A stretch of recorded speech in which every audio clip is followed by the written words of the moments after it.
Dengan cepat diselesaikan seluruh program sasaran fisik yang telah dijadwalkan, diharapkan hasilnya dapat segera dirasakan oleh warga setempat. Masyarakat dan TNI kebut kegiatan untuk menyelesaikan pekerjaan di TMMD Reguler 110 Kodim 0714 Salatiga di Dusun Sarimulyo, Desa Ketapang, Kecamatan Susukan, Kabupaten Semarang.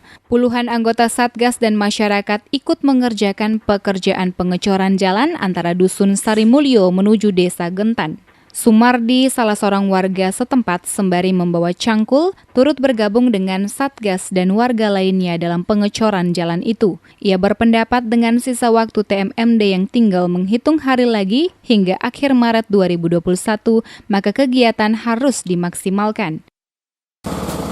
Ini dalam rangka juga kerja bakti untuk menyelesaikan adanya TMMD masuk desa. Ini bekerja sama dengan masyarakat yang didukung dengan ABRI atau TMMD masuk desa Miro supaya lekas, selesai, dan bermanfaat bagi masyarakat khususnya RT 06 Sarimulyo, RW 5 Desa Ketapang. Dengan memaksimalkan kegiatan itu, tentunya menurut pria yang sebagai petani tersebut akan menghadirkan manfaat bagi semuanya, terutama lalu lintas dapat berjalan lancar, khususnya Desa Ketapang menuju desa tetangga di Gentan, Kecamatan Susukan ini.